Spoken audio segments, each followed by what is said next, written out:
ಶ್ರೀಗುರುಭ್ಯೋ ನಮಃ ಹರಿ ಓಂ.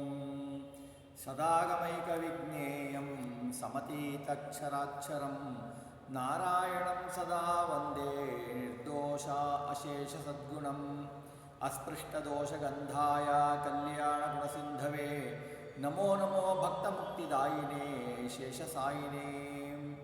ಧರ್ಮವಿಜ್ಞಾನ ವೈರಾಗ್ಯ ಪರಮೈಶ್ವರ್ಯಶಾಲಿನಃ ಆನಂದತೀರ್ಥ ಭಗವತ್ಪಾದಾನ್ ವಂದೇ ನಿರಂತರಂ. ಅಭ್ರಮಂ ಭಂಗರಹಿತಂ ಅಜಡಂ ವಿಮಲಂ ಸದಾ ಆನಂದತೀರ್ಥಮತಲಂ ಭಜೆ ತಾಪತ್ರಯಾಪಹಂ. ಭವತಿ ಯದನುಭಾವಾತ್ ಏಡಮೂಕೋಪಿ ವಾಗ್ಮಿ ಜಡಮತಿರಪಿ ಜಂತುರ್ಜಾಯತೆ ಪ್ರಾಜ್ಞಮೌಲಿಃ. ಸಕಲವಚನಚೇತೋ ದೇವತಾ ಭಾರತೀ ಸಾ ಮಮ ವಚಸಿ ನಿಧತ್ತಾಂ ಸನ್ನಿಧಿಂ ಮಾನಸೇ ಚ. ತಪೋ ವಿದ್ಯಾ ವಿರಕ್ತ್ಯಾದಿ ಸದ್ಗುಣೌಘಾಕರಾನಹಂ ವಾದಿರಾಜಗುರುನ್ ವಂದೇ ಹಯಗ್ರೀವಪದಾಶ್ರಯಾಂ. ಪ್ರಣಮತ್ಕಾಮಧೇನುಂಚ ಭಜತ್ಸುರತರೂಪಮಂ ಶ್ರೀಭಾವಬೋಧಕುತ್ಪಾದ ಚಿಂತಾಮಣಿ ಉಪಾಸ್ಮಹೇ. ಪೂಜ್ಯಾಯ ರಾಘವೇಂದ್ರಾಯ ಸತ್ಯಧರ್ಮರತಾಯ ಚ ಭಜತಾಂ ಕಲ್ಪವೃಕ್ಷಾಯ ನಮತಾಂ ಕಾಮಧೇನವೇ. ಸತ್ಯಾಭಿಘ್ನಕರಾಜ್ಯೋತ್ತಾಂ ಪಂಚಾಷಡ್ವರ್ಷಪೂಜಕಾಂ ಸತ್ಯಪ್ರಮೋದತೀರ್ಥಾರ್ಯಾಂ ನೌಮಿ ನ್ಯಾಯಸುಧಾರತಾಂ ಶ್ರೀ ಸತ್ಯಾತ್ಮಗುರುವೇ ನಮಃ. ವಿದ್ಯಾವಿನಯಸಂಪನ್ನಂ ಪ್ರತಿವಾದಿಮತಧ್ವಂಸಿನಂ ವಿಶ್ವಪ್ರಿಯಗುರುನ್ ವಂದೇ ಮಧ್ವೇಷಪ್ರಿಯಕಾರಕಂ. ಶ್ರೀಗುರುಭ್ಯೋ ನಮಃ ಹರಿ ಓಂ. ಜಲಜ್ಯೇಷ್ಠನಿಭಾಕಾರಂ ಜಗದೀಶಪದಾಶ್ರಿತಂ ಜಗತೀತಲವಿಖ್ಯಾತಂ ಜಗನ್ನಾಥಗುರುಂ ಭಜೆ. ಶ್ರೀಗುರುಭ್ಯೋ ನಮಃ ಹರಿ ಓಂ.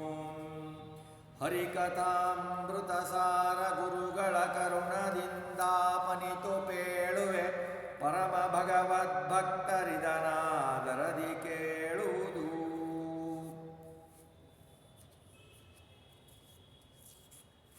ಹರಿಕಥಾಮೃತಸಾರದ ಈ ಪ್ರವಚನ ಮಾಲಿಕೆಯ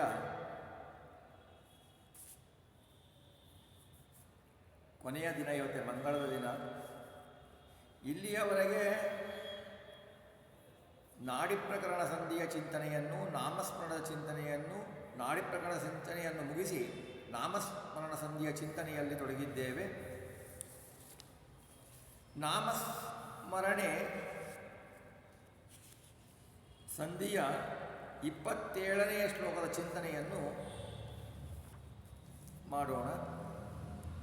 ಕಾರಣಾಂತರ್ಯಾಮಿ ಸ್ಥೂಲವತಾರ ವ್ಯಾಪ್ತಾಂಶದಿ ರೂಪಕೆ ಸಾರ ಶುಭ ಪ್ರವಿವಿಕ್ತನಂದ ಸ್ಥೂಲ ನಿಸ್ಸಾರ.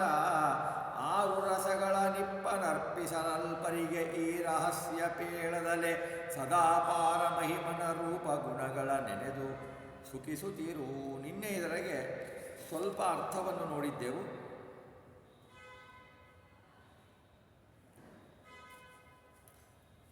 ಸ್ವಲ್ಪ ಅರ್ಥವನ್ನು ನೋಡಿ, ಈಗ ಸ್ವಲ್ಪ ವಿಶದವಾಗಿ ಅರ್ಥವನ್ನು ನೋಡೋಣ. ಕಾರಣಾಂತರ್ಯಾಮಿ, ಈ ಜಗತ್ತಿಗೆ ಮೂಲ ಕಾರಣನಾದ, ಸೃಷ್ಟಿಗಿಂತ ಪೂರ್ವದಲ್ಲಿ ಪ್ರಗದಲ್ಲಿ ಉದಕದಲ್ಲಿ ಮಲಗಿದ ನಾರಾಯಣ, ಮೂಲ ನಾರಾಯಣ ಕಾರಣರೂಪ.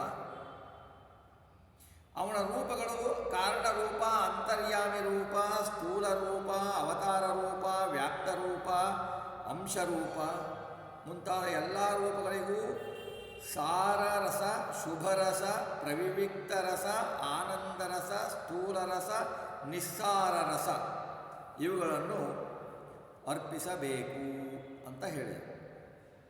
ಸೃಷ್ಟಿಪೂರ್ವದಲ್ಲಿ ಪ್ರಳಯಕಾಲ ಜಲದಲ್ಲಿ ಮಲಗಿದ್ದವನು ಮೂಲ ನಾರಾಯಣ ಅಂತ ಕಾರಣಕರ್ತ, ಕಾರಣರೂಪ. ಈಶ್ವರ ಸರ್ವಭೂತಾನಾಂ ಹೃದ್ದೇಶೇ ಅರ್ಜುನ ತಿಷ್ಠತಿ, ಎಲ್ಲರ ಹೃದಯದಲ್ಲಿ ನೆಲೆಸಿದಂತೆ ವರ್ಣಿತನಾದದ್ದು ಅಂತರ್ಯಾಮಿ ರೂಪ. ಬ್ರಹ್ಮಾಂಡ ವ್ಯಾಪಿಯಾಗಿರುವಂತೆ ವರ್ಣಿಸಿದ ಪದ್ಮನಾಭ ವಿರಾಟ್ ರೂಪ.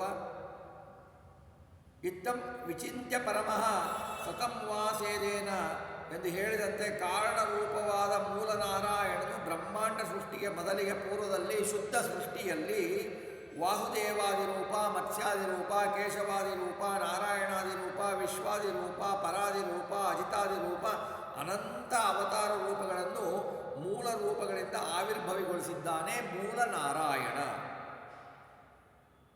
ಒಂದು ದೀಪ ಉದಾಹರಣೆ ಕೊಡ್ತಾರೆ, ಒಂದು ದೀಪದಿಂದ ಅನೇಕ ದೀಪಗಳು ಅಂಟಿಸಿದಂತೆ ಮೂಲನಾರಾಯಣದಿಂದ ಅನೇಕ ರೂಪಗಳು ಹೊರಡುತ್ತವೆ. ಆ ರೂಪಗಳು ಸೃಷ್ಟಿಕಾಲದಲ್ಲಿ ಆಯಾ ಪದಾರ್ಥಗಳು ಸೃಷ್ಟಿ ಮಾಡಿದಾಗ ಅದರೊಳಗೆ ಅದೇ ಆಕಾರದಿಂದ ಅದೇ ಅಂತ ಪ್ರವೇಶ ಮಾಡ್ತಾನೆ ಭಗವಂತ. ಹಾಗೆಯೇ ಇನ್ನೂ ಕೆಲವು ಅಂದರೆ ದಶರಥ ವಸುದೇವರ ಪುತ್ರರಾಗಿ ಸಾಕ್ಷಾತ್ ಅವನೇ ಪ್ರತ್ಯಕ್ಷವಾಗಿಯೂ ಅವತಾರ ಮಾಡ್ತಾನೆ. ಇದೆಲ್ಲ ಮೂಲ ರೂಪ ನಾರಾಯಣನಿಂದ ಹೊರಟಿತ್ತು. 5ನೇ ಸಹಸ್ರ ಶೀರ್ಷ ಪುರುಷ ಸಹಸ್ರಾಕ್ಷ ಸಹಸ್ರಪಾದ ಎಂಬಲ್ಲಿ ಹೇಳುತ್ತೆ, ನವಾವರಣ ಬ್ರಹ್ಮಾಂಡದಲ್ಲಿಯೂ ಅವ್ಯಕ್ತಾಕೃತಾಕಾಶದಲ್ಲಿ ಸರ್ವತ್ರ ವ್ಯಾಪಿಸಿದ ರೂಪ ಭಗವಂತನದು ವ್ಯಾಪ್ತಿ ರೂಪ ಅಂತ ಹೆಸರು. ಇದರಂತೆ ವಿರಾಟ್ ಪದ್ಮನಾಭ ರೂಪ, ಮಲಗಿದ ರೂಪ, ಅನಂತಾನಂದ ರೂಪದಿಂದ ಅನೇಕ ರೂಪಗಳು ಅಂಶ ರೂಪಗಳು ಹೊರಡುತ್ತವೆ, ಸ್ವರೂಪ ಅಂಶ ರೂಪಗಳು ಹೊರಡುತ್ತವೆ ಅಂತ ದಾಸವರೇಣ್ಯರು ಹೇಳ್ತಾರೆ. ಮುಂದೆ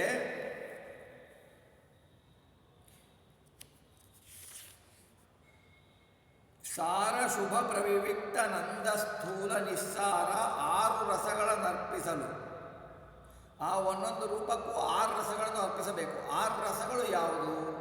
ಸಾರ, ಶುಭ, ಪ್ರವಿವಿಕ್ತ, ನಂದ, ಸ್ಥೂಲ ಮತ್ತು ನಿಸ್ಸಾರ ಎಂಬ ರಸಗಳು. ಸಾರರಸ ಅಂದರೆ ನಾವು ಅನ್ನವನ್ನು ವೈಶ್ವಾನರಾಗ್ನಿ ಪಚನ ಮಾಡಿದಾಗ ಅದರ ಉತ್ತಮ ಸಾರ ಮನಸ್ಸಿಗೆ ಹೋಗುತ್ತೆ, ಮಧ್ಯಮ ಸಾರ ಶರೀರ ಧಾತುಗಳಿಗೆ ಸೇರಿಕೊಳ್ಳುತ್ತೆ, ಮಲಭಾಗ ಹೊರಗಡೆ ಹೋಗುತ್ತೆ. ಉತ್ತಮ ಮಧ್ಯಮ ಸಾರ ಭಾಗವೇ ಸಾರರಸ ಅಂತಾರೆ. ಶುಭರಸ ಅನ್ನವನ್ನು ಶ್ರೀಹರಿಗೆ ನಿವೇದಿಸಿದಾಗ ವೈಶ್ವದೇವ ಬ್ರಾಹ್ಮಣಾದನೆ ಮುಂತಾದ ಮಾಡಿದ ಶುದ್ಧ ಕರ್ಮಗಳಿಂದ ಅರ್ಪಿಸಿದಾಗ ಶುಭರಸ ಅನ್ನದಲ್ಲಿ ಸೇರಿಕೊಳ್ಳುತ್ತೆ. ಅಂದರೆ ಉದಾಹರಣೆ, ನೈವೇದ್ಯವನ್ನು ಮೂಲ ಮಂತ್ರದಿಂದ ಅಭಿಮಂತ್ರಿಸಿ ತುಳಸಿಯುಕ್ತವಾದ ಜಲದಿಂದ ಪ್ರೋಕ್ಷಿಸಿ ಮುದ್ರೆ ತೋರಿಸಿದಾಗ ಅದರಲ್ಲಿ ಅಮೃತ ರಸ ಸೇರುತ್ತೆ. ಆಯಾ ಪದಾರ್ಥದ ಅಭಿಮಾನಿ ದೇವತೆಗಳನ್ನು ನೈವೇದ್ಯದಲ್ಲಿ ಆಹ್ವಾನಿಸಿದಾಗ ಆ ದೇವತೆಗಳ ಸ್ವರೂಪಭೂತವಾದ ರಸಗಳು ಸೇರಿಕೊಳ್ಳುತ್ತವೆ. ಶ್ರೀಹರಿಗೆ ಕಪಿಲಾತ್ಮಕ ಚಕ್ಷುಸಿನಿಂದ ಕಾಣುವಂತೆ ದೇವರ ಮುಂದೆ ನೈವೇದ್ಯವನ್ನು ಇರಿಸಿದಾಗ ಅವನ ಸಾಖ್ಯ ಸ್ವಾದ್ಯ ರಸಗಳಿಂದ ನೈವೇದ್ಯ ತುಂಬಿಕೊಳ್ಳುತ್ತೆ. ಇದೇ ಶುಭರಸ ಅಂತ ಕರೆಸಿಕೊಳ್ಳುತ್ತೆ. ಪ್ರವಿವಿಕ್ತ ರಸ ಅಂತ, ಇದು ಒಂದು ವಿಶೇಷ ರಸ. ಪ್ರವಿವಿಕ್ತ ರಸ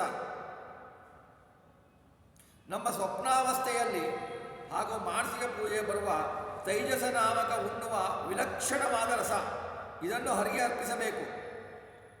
ಇದು ಬಾಹ್ಯ ಪದಾರ್ಥಕ್ಕಿಂತ ವಿಲಕ್ಷಣವಾಗಿದೆ. ಮಾನಸವಾಗಿ ನಿರ್ಮಿತವಾದ ಪದಾರ್ಥಗಳಲ್ಲಿರುವ ವಿಲಕ್ಷಣವಾದ ರಸ. ನಾವು ಮಾನಸಿಕವಾಗಿ ಹರಿಗೆ ಏನೇನು ಅರ್ಪಿಸಬೇಕು ಅಂತ ಚಿಂತಿಸಿ ಹರಿಗೆ ಏನು ಅನ್ನವನ್ನು ಮಾನಸಿಕವಾಗಿ ಅರ್ಪಿಸುತ್ತೇವೋ ಅಥವಾ ಫಲವನ್ನು ಅರ್ಪಿಸುತ್ತೇವೋ ಅಥವಾ ಏನನ್ನು ಅರ್ಪಿಸುತ್ತೇವೋ ಅದು ವಾಸನ ಪದಾರ್ಥಗಳು, ವಾಸನಾಮಯ ಪದಾರ್ಥಗಳು, ನಿರ್ಮಿತ ಪದಾರ್ಥಗಳು. ಅದರಲ್ಲಿರುವ ವಿಲಕ್ಷಣವಾದ ರಸವನ್ನು ಭಗವಂತನಿಗೆ ಅರ್ಪಿಸಬೇಕು. ಅದೇ ಪ್ರವಿವಿಕ್ತ ರಸ ಎನಿಸಿಕೊಳ್ಳುತ್ತೆ. ನಂದರಸ ಅಂತ ಯೋಗ ಸಿದ್ಧಿಗಳು ಅಪರೋಕ್ಷ ಜ್ಞಾನಿಗಳಿದ್ದಾರಲ್ಲ, ಪದಾರ್ಥಗಳಿಗೆ ಯೋಗ ಬಲದಿಂದ ಅಪೂರ್ವ ರಸಗಳನ್ನು ತಾವೇ ತುಂಬಿಸುತ್ತಾರೆ. ಅದು ನಂದರಸ ಅಂತ ಕರೆದುಕೊಳ್ಳುತ್ತೆ. ಇದಕ್ಕೆ ಪ್ರಮಾಣ ಭಾಗವತ ತಾತ್ಪರ್ಯದಲ್ಲಿ ಆಚಾರ್ಯ ಹೇಳ್ತಾರೆ, ಯಾದೃಶಾನಂದ ಕಾಮಸ್ಯ ತಾದೃಶಾನಂದ ಸಂಭವ ಭೋಗಾನ್ ವಿನಯ ಪ್ರಾಣಮ್ಯ ಮಣಿಮಾದೇಹೇ ಪೃಥಕ್ತಃ ಅಂತ ಹೇಳ್ತಾರೆ. ಇದು ಅಪರೋಕ್ಷ ಜ್ಞಾನಿಗಳಿಗೆ ಆನಂದ ನೀಡುವ ರಸ. ಆದ್ದರಿಂದ ಇದನ್ನು ನಂದರಸ ಅಂತ ಕರೆದುಕೊಳ್ತಾರೆ. ಇನ್ನು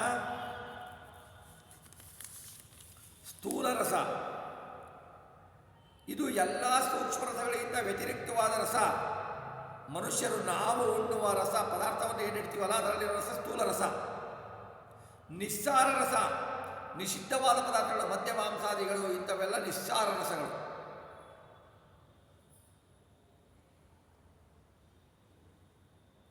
ಶ್ರೀಹರಿಗೆ ಇದರ ರಹಸ್ಯವನ್ನು ಅಲ್ಪರಿಗೆ ಹೇಳಬಾರದು. ಸಿಕ್ಕಿದ ಜನಗಳಿಗೆ ರಹಸ್ಯವನ್ನು ಹೇಳಬಾರದು. ಬೀದೆ ಹೋಗುವ ಜನಗಳು ಇದರಲ್ಲಿ ಏನಿದೆ ಗೊತ್ತಾ, ಇದರ ಏನು ಹೇಳಬಾರ್ದು. ಯಾರು ಹರಿಯಲ್ಲಿ ಮನಸ್ಸನ್ನು ಇಟ್ಟಿರ್ತಾರೋ, ಯಾರು ವಿಷ್ಣು ಭಕ್ತರೋ, ಯಾರು ವೈಷ್ಣವರೋ, ಯಾರು ಭಗವಂತನ ಬಗ್ಗೆ ಚಿಂತನೆಯನ್ನು ಮಾಡ್ತಾ ಇರ್ತಾರೋ ಅಂಥವರಿಗೆ ಹೇಳಬೇಕು. ದೇವರ ಮುಂದೆ ನೈವೇದ್ಯದಲ್ಲಿ ಕೇವಲ ಹರಿಗೆ ಯೋಗ್ಯವಾದ ಸಾಕ್ಷ್ಯರಸ ಇದೆ. ಸ್ವಾಕ್ಯರಸವನ್ನು ಭಗವಂತ ಯಾರಿಗೂ ಕೊಡೋದಿಲ್ಲ, ಅವರದೇ ರಸ ಅದು, ಲಕ್ಷ್ಮಿಗೂ ಕೊಡೋದಿಲ್ಲ. ರಮಾದೇವಿಗೆ ಯೋಗ್ಯವಾದ ರಸ ಇದೆ, ಬ್ರಹ್ಮದೇವರಿಗೆ ಯೋಗ್ಯವಾದ ಬ್ರಹ್ಮಾಯ ದೇವರಿಗೆ ಯೋಗ್ಯವಾದ ರಸ ಇದೆ, ಅಪರೋಕ್ಷ ಜ್ಞಾನಿಗಳಿಗೆ ಯೋಗಿಗಳಿಗೆ ಬೇಕಾದ ರಸ ಇದೆ, ನಮ್ಮಂತಹ ಅಜ್ಞಾನಿಗಳಿಗೆ ಭೋಗ್ಯವಾಗುವ ಸ್ಥೂಲ ರಸವೂ ಇದೆ. ಈ 5 ಶುಭರಸಗಳನ್ನು ಹರಿಗೆ ಅರ್ಪಿಸಬೇಕು. ಶುಭಂ ಶಿವಂ ಪಿಬತೌ ಸೌ ಪಿಬತ್ಯಸೌ ನಿತ್ಯಂ ನಾಶುಭಂ ಸ ಹರಿ ಪಿಬೇತ್. ಅಶುಭ ರಸವನ್ನು ಪಾಪಿಗಳು ಮಾತ್ರ ಉಣ್ಣುತ್ತಾರೆ, ಅವರಿಗೆ ಮಾತ್ರ ಅದು ಯೋಗ್ಯ. ಹರಿ ಅದನ್ನು ತೆಗೆದುಕೊಳ್ಳುವುದಿಲ್ಲ, ಅವನು ಕೇವಲ ಶುಭರಸವನ್ನೇ ಉಣ್ಣುತ್ತಾನೆ.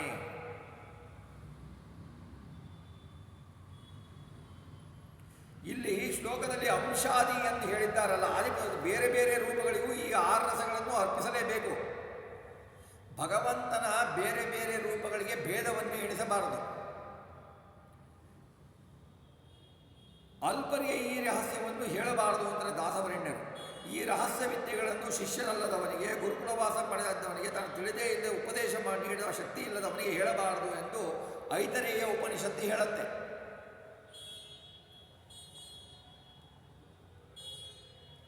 ನೈವೇದ್ಯ ಪದಾರ್ಥಗಳಲ್ಲಿ ಅಭಿಮಾನಿ ದೇವತೆಗಳನ್ನು, ಅವರ ನಿಯಾಮಕನಾದ ಭಗವಂತನ ರೂಪಗಳನ್ನು ಚಿಂತಿಸಬೇಕು. ಅಭಿಮಾನಿಗಳು ಆಯಾ ಪದಾರ್ಥಗಳ ಅಭಿಮಾನಿಗಳು ಭಗವಂತನಿಗೆ ಎಲ್ಲವನ್ನು ಅರ್ಪಿಸುತ್ತಾರೆ ಅಂತ ತಿಳಿಯಬೇಕು. ಉದಾಹರಣೆ: ಅನ್ನ ಚಂದ್ರ ಕೇಶವ, ತುಪ್ಪ ಲಕ್ಷ್ಮಿ ಗೋವಿಂದ, ಬೆಣ್ಣೆ ಮುಖ್ಯ ಪ್ರಾಣ ತ್ರಿವಿಕ್ರಮ, ಹಾಲು ಸರಸ್ವತಿ ವಿಷ್ಣು, ಮೊಸರು ಚಂದ್ರ ವಾಮನ, ನೀರು ಬುಧ ಕೃಷ್ಣ, ಪಾನಕ ರತಿ ವಿಶ್ವರೂಪಿ, ತಾಂಬೂಲ ಗಂಗೆ ಹರಿ. ಹೀಗೆ ನಾನಾ ಪಕ್ಷಗಳಲ್ಲಿ ನಾವು ಆಯಾ ರೂಪಗಳನ್ನು ಚಿಂತಿಸಬೇಕು. ಏನು ಚಿಂತಿಸಬೇಕೆಂಬುದನ್ನು ಭೋಜನ ರಸಸಂಧಿಯಲ್ಲಿ ಹೇಳಲಾಗಿದೆ.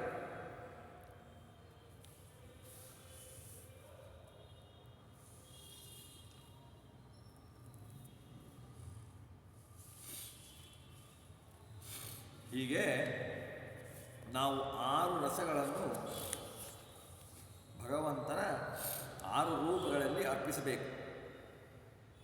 ಇಂತಹ ಅಪಾರ ಮಹಿಮನನ್ನು ಧ್ಯಾನಾದಿಗಳಿಂದ, ರೂಪ ವೇದಶಾಸ್ತ್ರಾದಿಗಳಿಂದ ನೆನೆದು ಸುಖಿಸುತ್ತಾರೋ ಅವನಿಗೆ ಹೇಳಬೇಕು ಅಂತ ಹೇಳ್ತಾರೆ ಹೊರತು ಯಾರಿಗೆ ಬೇಕೋ ಅವರಿಗೆ ಈ ರಹಸ್ಯವನ್ನು ಹೇಳಬಾರದು ಅಂತ ದಾಸವರೆಣ್ಯರು ಹೇಳ್ತಾರೆ. ಮುಂದೆ ಹೇಳ್ತಾರೆ: ಜಲಗತೋಡುಪನಮಲ ಬಿಂಬವ ಮೆಲುವೆ ನಂಬದಿ ಹರುಷದಿಂದಲಿ ಜಲಚರ ಪ್ರಾಣಿಗಳು ನಿತ್ಯದಿ ಯತ್ನಗೈವಂತೆ ಹಲಧರಾನುಜ ಭೋಗ್ಯರಸಗಳ ನೆಲೆಯ ನರಿಯದೆ ಪೂಜಿಸುತ್ತ ಹಂಬಲಿಸುವರು ಪುರುಷಾರ್ಥಗಳ ಸತ್ಕುಲುಜರಾವೆಂದು. ಜಲಗತ ಪ್ರಾಣಿಗಳಿದಾವಲ್ಲ, ಜಲದಲ್ಲಿ ಸಂಚರಿಸುವ ಪ್ರಾಣಿಗಳು, ಜಲದಲ್ಲಿ ವಾಸ ಮಾಡುವ ಪ್ರಾಣಿಗಳಿದಾವಲ್ಲ, ತೋಡುವನ ಜಲಗತ ಉಡುಪನ ಅಮಲಬಿಂಬವ. ಉಡುಪ ಅಂದರೆ ಚಂದ್ರ, ಚಂದ್ರ ಮೇಲೆ ಇರ್ತಾನೆ, ಅವನ ಬಿಂಬ ಸ್ವಚ್ಛ ನೀರಿನಲ್ಲಿ ಕಾಣುತ್ತೆ ಅಲ್ವಾ, ಚಂದ್ರನ ಪ್ರತಿಬಿಂಬ ಕಾಣುತ್ತೆ. ಜಲದಲ್ಲಿರುವ ಪ್ರಾಣಿಗಳು ಆ ಬಿಂಬವನ್ನೇ ಚಂದ್ರ ಅಂತ ತಿಳಿತವೆ. ಆ ಬಿಂಬವನ್ನೇ ಒಂದು ತಿನ್ನುವ ವಸ್ತುವನ್ನು ತಿಳಿದು ಅದನ್ನು ಹಿಡ್ಕೊಂಡು ತಿಂದು ಬಿಡೋಣ ಮೆಲುವೆ ಬೆಂಬಕ್ಕೆ ಹರುಷದಿಂದಲೇ ಜಲಚರ ಪ್ರಾಣಿಗಳು ಏನು ಮಾಡ್ತಾರೆ? ಜಲ ಪ್ರಾಣಿಗಳು ಇದೆಂದೋ ಬಂದಿದೆ, ಅದಕ್ಕೆ ಆಕರ್ಷಣೆ ಇದೆ, ಅದನ್ನು ಹಿಡಿದು ತಿನ್ನಬೇಕು ಅಂತ ಜಲಚರ ಪ್ರಾಣಿಗಳು ಹೋಗ್ತವೆ. ಒಂದು ದಿವಸ ಅಲ್ಲ, ಪ್ರತಿನಿತ್ಯವೂ ಅವು ಅದೇ ಥರನೇ ಮಾಡ್ತವೆ.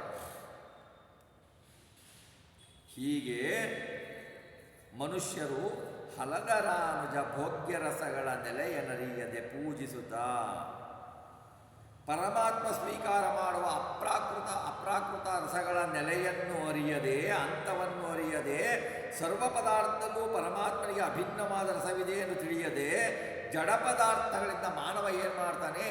ಜಡ ಪದಾರ್ಥಗಳನ್ನು ಅರ್ಪಿಸ್ತಾನಲ್ಲ. ನಾವು ನೋಡಿ, ಸಾಮಾನ್ಯ ಏನು ಬರುತ್ತೆ? ನಾವು ಇಟ್ಟಿದ್ದ ಪದಾರ್ಥ ದೇವ್ರು ತಿನ್ನಲ್ಲ, ಅವನಿಗೆ ಯಾಕೆ ಇಡಬೇಕು? ವೇಸ್ಟ್ ಅದು ಅನ್ನೋರಿದ್ದಾರೆ, ವಾದ ಮಾಡೋರಿದ್ದಾರೆ. ಅದರಲ್ಲಿರುವ ಸಾಕ್ಷ್ಯ ರಸಗಳನ್ನು ಭಗವಂತ ಸಾಕ್ಷ್ಯರಸವನ್ನು ತಾನು ಸ್ವೀಕರಿಸ್ತಾನೆ. ನೀವು ಕೊಡಿ ಬಿಡಿ, ಅವನ ರಸ ಸ್ವೀಕರಿಸ್ತಾನೆ. ಆ ರಸ ಸ್ವೀಕರಿಸಿ ನೀವು ಕೊಟ್ಟರೆ ಫಲವನ್ನು ಕೊಡ್ತಾನೆ, ಕೊಡದಿದ್ದರೆ ಫಲವನ್ನು ಕೊಡೋಲ್ಲ. ಅದನ್ನು ನಾವು ಇಟ್ಟುಬಿಟ್ಟು ಏನು ಮಾಡ್ತೀವಿ? ಇದನ್ನು ಅರಿಯದೇನೆ ಪರಮಾತ್ಮ ತನ್ನ ಸಾಖ್ಯ ರಸಗಳನ್ನು ತೆಗೆದುಕೊಳ್ತಾನೆ.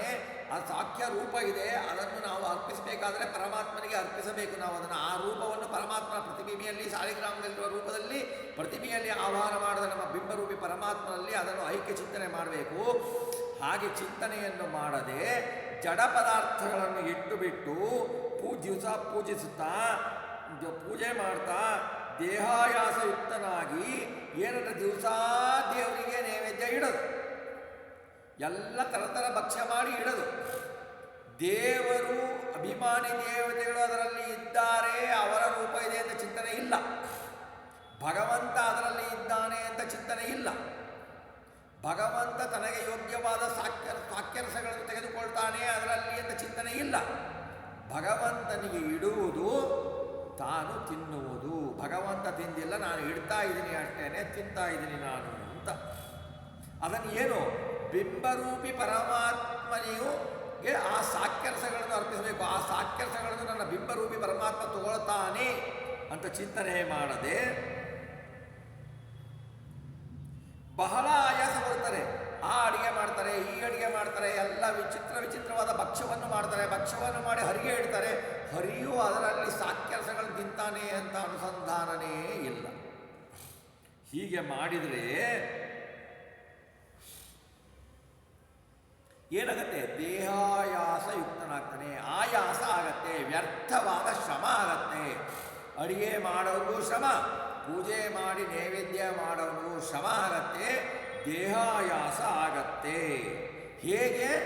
ಉದಾಹರಣೆ, ಎಷ್ಟು ಸುಂದರ ಉದಾಹರಣೆ ಕೊಡ್ತಾರೆ ನೋಡಿ. ಜಲಚರರು ಉಡುಪನ ಪ್ರತಿಬಿಂಬವನ್ನು ನಾವು ತಿನ್ನುತ್ತೇವೆ ಅಂತ ಹೇಗೆ ಓಡಿ ಓಡಿ ಹಿಡಿಯಲಿಕ್ಕೆ ಹೋಗ್ತಾವೋ, ದಿನಂಪ್ರತಿ ಹೋಗಿ ಆಯಾಸ ಕೊಡ್ತಾವೋ, ಆ ಥರ ಈ ಅಜ್ಞಾನಿ ಮನುಷ್ಯ ದೇವರಿಗೆ ನೈವೇದ್ಯವನ್ನು ಇಟ್ಟು ಬಿಟ್ಟು ಬಗೆಬಗೆಯ ಭಕ್ಷ್ಯಗಳನ್ನು ಮಾಡಿ ಇಟ್ಟು ಅದರಲ್ಲಿಯ ಪರಮಾತ್ಮ ರೂಪವನ್ನು ಅರಿಯದೆ ಪರಮಾತ್ಮನನ್ನ ಸಾಕ್ಯರಸವನ್ನು ತೆಗೆದುಕೊಳ್ತಾನೆ ಅನ್ನೋ ಅರಿವು ಇಲ್ಲದೆ ಅದನ್ನು ಇಟ್ಟು ಬಿಟ್ಟು ದೇವರಿಗೆ ನೈವೇದ್ಯ ಮಾಡ್ತಾನೆ. ತನ್ನ ಬಿಂಬರೂಪಿಯ ಅದನ್ನು ಸಮರ್ಪಿಸುವುದಿಲ್ಲ, ಆ ಸಾಕ್ಯರಸವನ್ನು ತೆಗೆದುಕೊಳ್ತಾನೆ ಅನ್ನ ಆ ರೂಪದ ಆಯಾ ಪದಾರ್ಥಗಳಲ್ಲಿ ಆಯಾ ನಾಮದಿಂದ ಕರೆಸುವ ಭಗವಂತ ಇದ್ದಾನೆ. ಒಂದೊಂದು ಪದಾರ್ಥಕ್ಕೆ ಒಂದೊಂದು ಭಗವಂತನ ರೂಪ ಇದೆ. ಆ ರೂಪಗಳನ್ನು ತನ್ನಲ್ಲಿರುವ ಬಿಂಬರೂಪಿ ಪರಮಾತ್ಮನಿಗೆ ಐಕ್ಯ ಚಿಂತನೆಯನ್ನು ಮಾಡದೇನೆ ದಿವಸ ನೈವೇದ್ಯ ಮಾಡಿ ಮಾಡಿ ಆಯಾಸಯುಕ್ತನಾಗಿ ಏನು ಮಾಡ್ತಾನೆ? ನಾನು ದೇವರಿಗೆ ನೈವೇದ್ಯ ಮಾಡಿದೆ, ನಾನು ದೇವರಿಗೆ ನೈವೇದ್ಯ ಮಾಡಿದೆ ಅಂತ ಜಲಚರ ಪ್ರಾಣಿಗಳು ಉಡುಪನ ಪ್ರತಿಬಿಂಬವನ್ನು ತಿನ್ನಲು ಹೋಗುವಂತೆ ಇವನು ದಿವಸ ನೈವೇದ್ಯ ಇಟ್ಟು ಆಯಾಸಗೊಳ್ತಾನೆ. ಮತ್ತೇನು ಮಾಡ್ತಾನೆ? ನಾನು ಇಂಥವರ ಕುಲದಲ್ಲಿ ಹುಟ್ಟಿದ್ದೆ, ನಾನು ಇಂತಹ ಆಚಾರ ವಂಶದವನು, ನಾನು ಇಂತಹ ಸ್ವಾಮಿಗಳ ವಂಶದವನು ಅಂತ ಹೇಳಿಬಿಟ್ಟು ಅಹಂಯುಕ್ತರಾಗಿ ನಾನು ಮಾಡ್ತೇನೆ, ನಾನು ಶ್ರೇಷ್ಠ, ನಾನು ನೈವೇದ್ಯ ಮಾಡಿದ್ದೇವೆ ತಗೊಳ್ತಾನೆ ಅನ್ನೋ ಅಹಂಯುಕ್ತರಾಗಿ ಪರಮಾತ್ಮನ ಪೂಜೆ ನಾವು ಸರಿಯಾಗಿ ಮಾಡಿದ್ದೇವೆ ಅಂತ ತಿಳಿದುಕೊಂಡು ಅಹಂಯುಕ್ತರಾಗಿ ನಾನು ಏನು ಪೂಜೆ ಮಾಡ್ತೀನಿ ರೀ, ನಾವು ಪೂಜೆ ಮಾಡೋದಕ್ಕಿಂತ ಮುಂಚೆ ತತ್ವಸಂಖ್ಯಾನ ಎಲ್ಲ ಮಾಡಬೇಕಲ್ವಾ? ನಮ್ಮ ದೇಹದ ಹೃದಯದಲ್ಲಿ 11 ರೂಪಗಳು, ಬಲಕೈ ಬೆರಳುಗಳು, ಎಡಕೈ ಬೆರಳುಗಳು, ಬಲಕಾಲು ಬೆರಳುಗಳು, ತತ್ವನ್ಯಾಸ ಮಾಡಬೇಕು, ಮಾತೃಕನ್ಯಾಸ ಮಾಡಬೇಕು. ತತ್ವನ್ಯಾಸ ಮಾಡಿ ಆಯಾ ಅಭಿಮಾನಿಗಳ ಅಂತರ್ಗತನಾದ ಮುಖ್ಯ ಪ್ರಾಣದೇವರ ಅಂತರ್ಗತನಾದ ಭಗವಂತನ ಆಯಾ ರೂಪಗಳು ನಮ್ಮಲ್ಲಿ ಕಲ್ಪಿಸಿಕೊಂಡು ಮಾತೃಕಾನ್ಯಾಸದಿಂದ ಭಗವಂತನ 51 ರೂಪಗಳನ್ನು ನಮ್ಮಲ್ಲಿ ಕಲ್ಪಿಸಿಕೊಂಡು ಆ ರೂಪಗಳು ನಮ್ಮಲ್ಲಿ ನಿಂತು ಭಗವಂತನ ಪೂಜೆ ಮಾಡಿಸ್ತಾ ಇದ್ದಾವೆ. ಭಗವಂತ ತನ್ನ ಪೂಜೆಯನ್ನು ತಾನೇ ನಮ್ಮಿಂದ ಮಾಡಿಸಿಕೊಳ್ತಾ ಇದ್ದಾನೆ. ನಾವು ಪೂಜೆಗೆ ಏನು ಉಪಯೋಗಿಸ್ತೀವೋ ಎಲ್ಲ ಸಲಕರಣೆಗಳು, ಆಚಮನದ ಪಾತ್ರ ಎಂದು ಹಿಡಿದು ಎಲ್ಲ ಸಲಕರಣೆಗಳು, ಎಲ್ಲ ವಸ್ತುಗಳನ್ನು ನಾವು ಪೂಜೆಗೆ ಏನೇನು ಉಪಯೋಗಿಸ್ತೀವೋ ಅದರಲ್ಲಿ ತದಾಕಾರನಾಗಿ ಭಗವಂತ ನೆಲೆಸಿ ತನ್ನ ಪೂಜೆಯನ್ನು ತಾನೇ ಕೈಗೊಂಬ.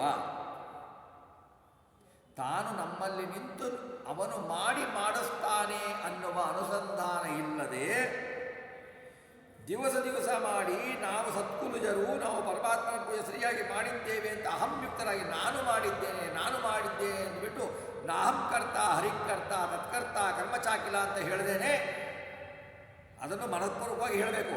ನಾನು ಮಾಡಿದೆ ಅಂತ ಅಹಂಯುಕ್ತರಾಗಿ ಪುರುಷ ಸಂಕೇತನಾದ ಪರಮಾತ್ಮನ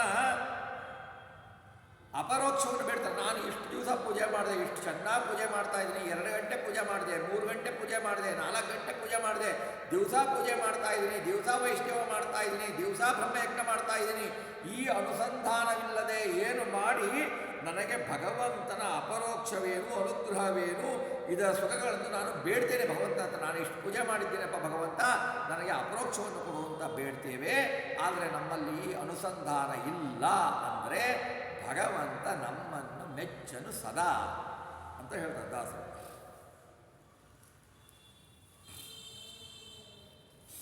ಮುಂದೆ ಹೇಳ್ತಾರೆ, ದೇವ ಋಷಿ ಗಂಧರ್ವ ಪಿತೃನರ ದೇವ ಮಾನವ ಧನುಜ ಗೋಜ ಖರಾವಿ ಮೊದಲಾದ ಕಿಳಚೇತನ ಭೋಗ್ಯ ರಸಗಳನ್ನು ಯಾವದವಯವಗಳಿದ್ದದರ ರಮಾವರನ್ನು ಸ್ವೀಕರಿಪ ಯಾವ ಜೀವಗಣಕ್ಕೆ ಸ್ವಯೋಗ್ಯ ರಸಗಳ ನೀವನೆಂದೆಂದು. ಇದಕ್ಕೆ ಪ್ರಮಾಣ ಕೊಡ್ತಾರೆ ಗೀತದಲ್ಲಿ.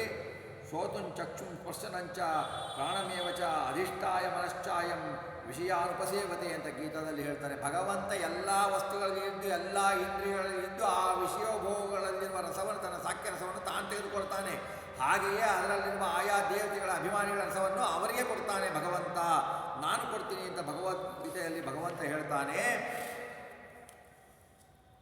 ಇಲ್ಲಿ ದೇವರು ಅಂದರೆ ಬ್ರಹ್ಮಾದಿ ಪರ್ಯಂತ ಶತಸ್ಥರ ಪರ್ಯಂತ ದೇವತೆಗಳು, ಋಷಿಗಳು, ಪುಷ್ಕರಾಂತ ಕರ್ಮಜ ದೇವತೆಗಳು, ಪಿತೃಶಬ್ದದಿಂದ ಚಿರಪಿತೃಗಳು, ಆಯಾ ದೇವಗಂಧರ್ವ ಅಂತ ಅಜಾನಜ ದೇವತೆಗಳು, ಮಾನುಷ ಗಂಧರ್ವರು, ನರದೇವರು, ಮಾನುಷ ಚಕ್ರವರ್ತಿಗಳು, ಮಾನುಷೋತ್ತಮರು, ಆಕಳುಗಳು, ಮೇಕೆ, ಖರ, ಕತ್ತೆ, ಕುದುರೆಗಳು, ಧನುಜ, ರಾಕ್ಷಸರು ಮೊದಲಾದ ಇವರೇ ಅಖಿಲ ಚೇತನರ ತ್ರಿವಿಧ ಜೀವನಗಳು. ಭೋಗ್ಯ ರಸಗಳನ್ನು ಲಕ್ಷ್ಮೀ ಭೋಜನ ಯೋಗ್ಯವಾದ ಯಾವತ್ತ ರಸಗಳು ರಮಾವರ ಇರ್ತಾನೋ, ಲಕ್ಷ್ಮೀ ದೇವಿಯರಿಗೆ ಪ್ರಿಯಾದ ನಾರಾಯಣನು ಯಾವ ಅವಯವೊಳಗಿದ್ದು ಆಯಾ ಪ್ರಾಣಿಗಳ ಕರಚರಣಾದಿ ಅವಯವಗಳೊಳಗಿದ್ದು ತದಾಕಾರ ತದ್ಭಿನ್ನನಾಗಿ ಭಗವಂತನ ನಮ್ಮ ಕೈಯಲ್ಲಿ ನಮ್ಮ ಕೈನ ಆಕಾರದಲ್ಲಿ ಇದ್ದು ಬಿಟ್ಟು ತದಭಿನ್ನನಾಗಿ ಸ್ವೀಕರಿಪ ತಾನು ಸ್ವೀಕರಿಸಿ ತನ್ನ ರಸವನ್ನು ಐದಿ ಜಡರಸಗಳನ್ನು ಜೀವರಿಗೆ ಉಣಿಸುತ್ತಾನೆ. ಸ್ಥೂಲ ರಸಗಳನ್ನು ಜೀವರಿಗೆ ಅದರಲ್ಲಿರುವ ಸಾಕ್ಯರಸವನ್ನು ತಾನು ತೆಗೆದುಕೊಂಡು ಬಿಟ್ಟು ಜಡರಸಗಳನ್ನು ಆಯಾ ವಿಧ ಜೀವರುಗಳಿಗೆ ಉಣಿಸುತ್ತಾನೆ.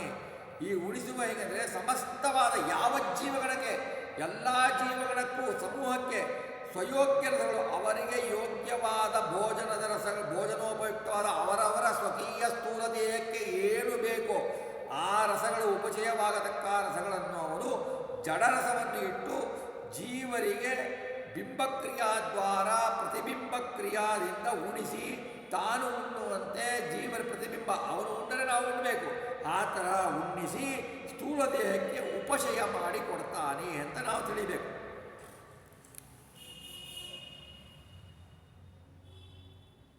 ಅನಾದಿ ಅನಂತ ಕಾಲಕ್ಕೂ ಜೀವಭೋಜ್ಯ ಈಶನಿಗಿಲ್ಲ, ಈಶಭೋಜ್ಯ ಜೀವನಿಗಿಲ್ಲ, ಈಶಭುಕ್ತ ಜೀವನಿಗಿಲ್ಲ. ಸರ್ವ ಎಲ್ಲ ಜೀವರು ಯಾರು ಇದ್ದಾರೋ ಅವರು ಏನು ಭೋಜನ ಮಾಡ್ತಾರೋ ಅದರಲ್ಲಿರುವ ಪದಾರ್ಥದಲ್ಲಿ ಪರಮಾತ್ಮ ಇರ್ತಾನೆ. ನಿಷಿದ್ಧವಾದ ಪದಾರ್ಥಗಳಲ್ಲಿ ಪರಮಾತ್ಮ ಚಿಂತನೆ ಮಾಡಬೇಕು ಹೊರತು ಅಲ್ಲಿ ವಂದನಾದಿಗಳನ್ನು ಮಾಡೋದು. ಅನಿಷಿದ್ಧ ಪದಾರ್ಥಗಳ ಸೇವನ ಪೂರ್ವಕ ಪದಾಂತರ್ಗತ ಪರಮಾತ್ಮನ ಪೂಜೆ ಮಾಡಬೇಕೆಂಬುದು ತಾತ್ಪರ್ಯ. ಭಗವಂತನ ಪೂಜೆಗಳನ್ನು ಆಯಾ ಪದಾರ್ಥಗಳಲ್ಲಿ ಇರುವ ಭಗವಂತನ ರೂಪವನ್ನು ಚಿಂತಿಸಿ ಭಗವಂತನಿಗೆ ಅರ್ಪಿಸಿ ನಾವು ಪೂಜೆಯನ್ನು ಮಾಡಬೇಕು ಅಂತ ತಾತ್ಪರ್ಯ. ಈ ರೀತಿ ಪೂಜೆ ಮಾಡಿದರೆ ಪೂಜೆಗೆ ಭಗವಂತ ಮೆಚ್ಚುತ್ತಾನೆ. ಭಕ್ತಿಯುತ ಪೂಜೆಗೆ ಭಗವಂತ ಮೆಚ್ಚುತ್ತಾನೆ. ಜ್ಞಾನ ಸಹಿತ ಪೂಜೆಗೆ ಭಗವಂತ ಮೆಚ್ಚುತ್ತಾನೆ. ಜ್ಞಾನರಹಿತ ಪೂಜೆಗೆ ಭಗವಂತ ಮೆಚ್ಚುವುದಿಲ್ಲ.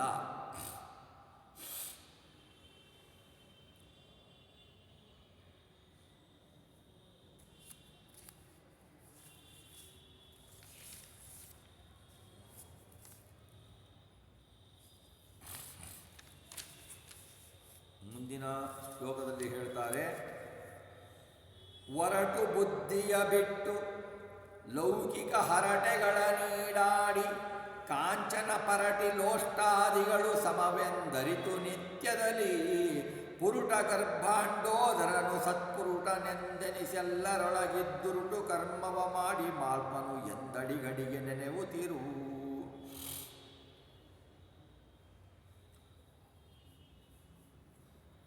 ಪುರುಟ ಗರ್ಭಾಂಡೋದರನು ಅಂತಾರೆ. ಒರಟು ಬುದ್ಧಿಯ ಬಿಟ್ಟು. ಒರಟು ಬುದ್ಧಿ ಅಂದರೆ ಏನು ಅಂದರೆ ಶಾಸ್ತ್ರ ಅಧ್ಯಯನದಿಂದ ಪರಿಷ್ಕೃತವಾಗಲ್ಲದ ಬುದ್ಧಿಯನ್ನು ಬಿಡಬೇಕು. ಏನು ಲೌಕಿಕವಾಗಿ ತಗೊಂಡ್ರು ಬಹಳ ಒರಟು ಮಾತಾಡೋರು ಇರ್ತಾರೆ, ಒರಟಾಗಿ ದೇವರನ್ನು ಮಾತಾಡೋರು ಇರ್ತಾರೆ, ಭಕ್ತರನ್ನು ಮಾತಾಡೋರು ಇರ್ತಾರೆ. ಆ ಒರಟು ಬುದ್ಧಿಯನ್ನು ಬಿಟ್ಟು ಲೌಕಿಕ ಹರಟೆಗಳನ್ನು ಬಿಟ್ಟು, ಲೌಕಿಕ ಹರಟೆಗಳಿಂದ ಏನೂ ಪ್ರಯೋಜನ ಇಲ್ಲ. ಲೌಕಿಕ ಹರಟೆಗಳನ್ನು ಬಿಟ್ಟು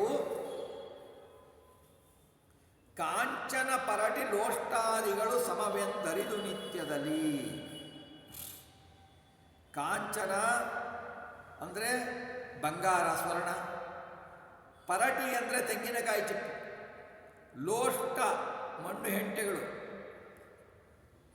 ಕಾಂಚನ ಪರಟಿ ಲೋಷ್ಟಾದಿಗಳು ಸಮವೆಂದರಿತು ನಿತ್ಯದಲ್ಲಿ.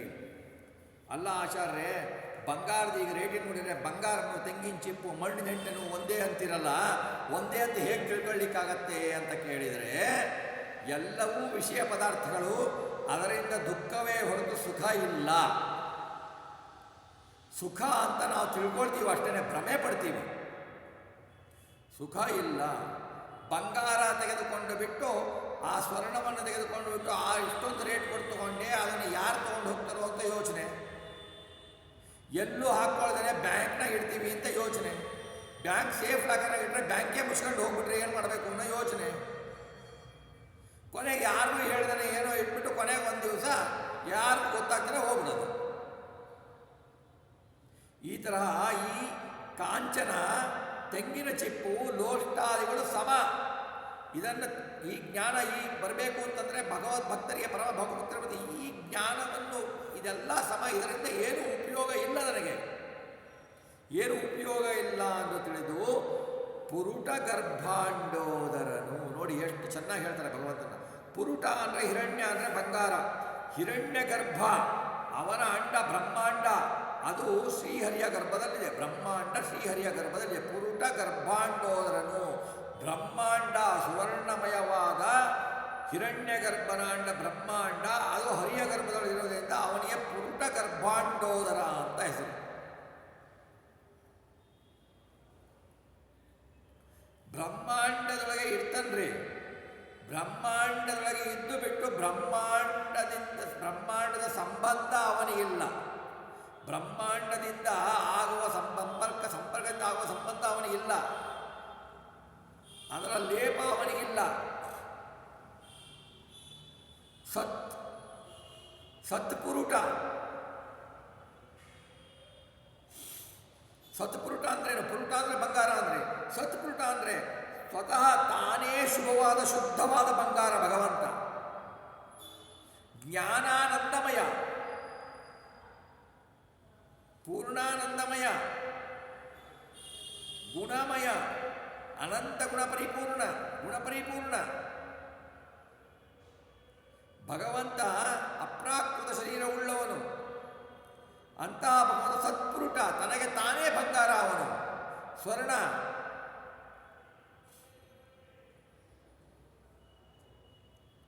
ಅವನು ಎಲ್ಲರೊಳಗೆ ಉರುಟು ಕರ್ಮ ಮಾಡ್ತಾನು. ಉರುಟು ಕರ್ಮ ಅಂದರೆ ವಿನೋದದಿಂದ ಮಾಡ್ತಾನೆ. ಎಲ್ಲರೊಳಗೆ ಇದ್ದು ಬಿಟ್ಟು ಅವರಿಂದ ಕರ್ಮ ಮಾಡಿಸ್ತಾನೆ ಭಗವಂತ. ಇದನ್ನೇನು ಮಾಡ್ತಾನೆ? ಆನಂದದಿಂದ ಮಾಡ್ತಾನೆ. ಎಲ್ಲರೊಳಗೆ ದುರುಟು ಕರ್ಮ ಮಾಡ್ತಾನೆ ಅಂತೇಳಿ ಅಡಿಗೆ ನೆನೆಯುತ್ತಿರು. ಜೀವನು ದುಃಖದಿಂದ ಕರ್ಮವನ್ನು ಮಾಡ್ತಾನೆ. ಸ್ವತಂತ್ರನಾಗಿ ಭಗವಂತ ಎಲ್ಲರಿದ್ದು ಕರ್ಮವನ್ನು ಮಾಡಿಸ್ತಾನೆ.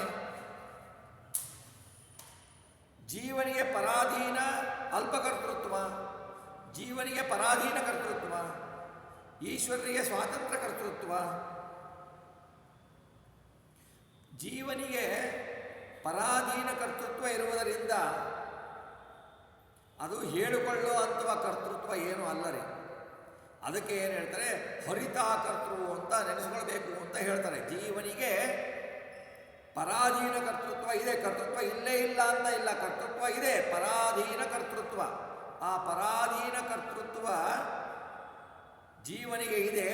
ಅದು ಭಗವಂತನಿಗೆ ಹೋಲಿಸಿದರೆ ಬಹಳ ಅಲ್ಪ. ಆದ್ದರಿಂದ ಅದನ್ನು ಹೇಳಲಿಕ್ಕೆ ಅಂದರೆ ನಗಣ್ಯ, ಅದನ್ನು ನೆಗ್ಲಿಜಬಲ್ಲು, ಅದನ್ನು ಹೇಳೋಂಥ ಅವಶ್ಯಕತೆ ಏನಿಲ್ಲ. ಇದನ್ನು ಭಗವಂತ ಹೀಗೆ ನಮ್ಮಲ್ಲಿ ನಿಂತು ಬಿಟ್ಟು ಈ ಉರುಟು ಕರ್ಮವನ್ನು ಮಾಡಿಸ್ತಾ ಇರ್ತಾನೆ ಅಂತ ತಿಳ್ಕೊಳ್ಬೇಕು ನಾವು.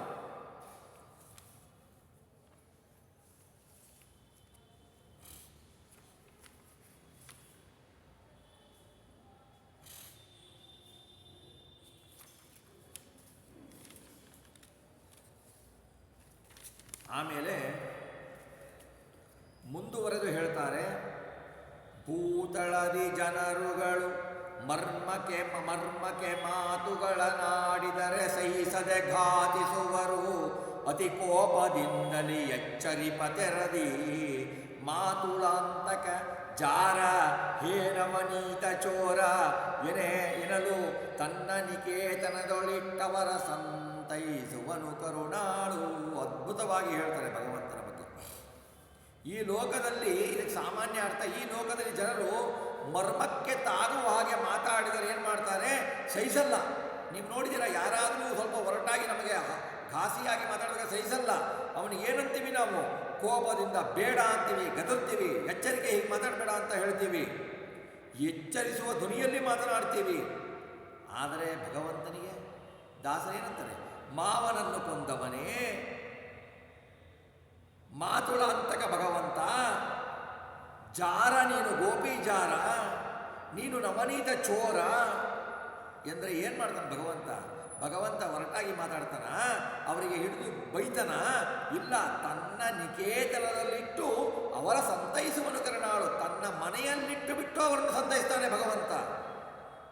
ನಮಗೂ ನೋಡಿ, ಒಂದು ಸ್ವಲ್ಪ ನಾವು ಮಾಡಿದ ತಪ್ಪಿಗೆ ನಮ್ಮನ್ನು ಬೈದರೆ ನಾವು ಅವನಿಗೆ ಜೋರು ಮಾಡ್ತೀವಿ.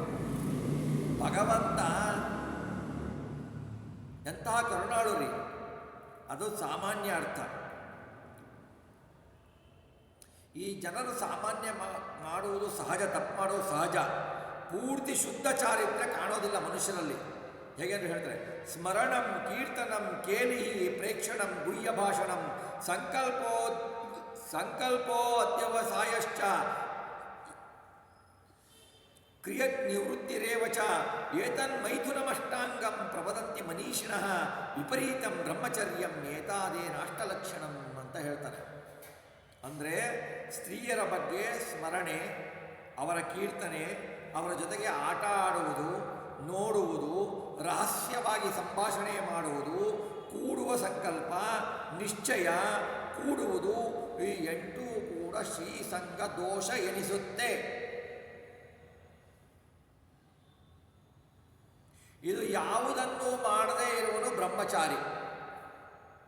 ಮನಸ್ಸಿನಲ್ಲಿಯೂ ಕೂಡ ಒಂದು ಸ್ತ್ರೀಯ ಸ್ಮರಣೆ ಬರಬಾರದು, ಕೀರ್ತನೆ, ಅವರನ್ನು ಹೊಗಳುವ ಕೀರ್ತನೆ ಬರಬಾರದು, ಜೊತೆಗೆ ಆಟ ಆಡಿ ಸಂತೋಷ ಪಡುವುದು, ನೋಡುವುದು, ರಹಸ್ಯವಾಗಿ ಮಾತನಾಡುವುದು, ಯಾರಿಗೂ ಗೊತ್ತಿಲ್ಲದ ಹಾಗೆ ಕೂಡುವುದು, ಸೇರುವ ಸಂಕಲ್ಪ ಮಾಡುವುದು, ನಾನು ಇವ್ರ ಜೊತೆ ಸೇರ್ತೀನಿ ಅಂತ ಸಂಕಲ್ಪ ಮಾಡುವುದು, ಮನಸ್ಸಿನಲ್ಲಿ ನಿಶ್ಚಯ ಮಾಡುವುದು ಮತ್ತು ಕೂಡುವುದು. ಈ ಎಲ್ಲದರಲ್ಲಿ ಯಾವುದು ಒಂದು ಮಾಡಿದರೂ ಅವನು ಬ್ರಹ್ಮಚರ್ಯನಾಗೋಲ್ಲ. ಯಾರಿದ್ದಾರೆ ಈ ಥರ ಈಗ ಬ್ರಹ್ಮಚಾರಿ ಇದ್ದವರು?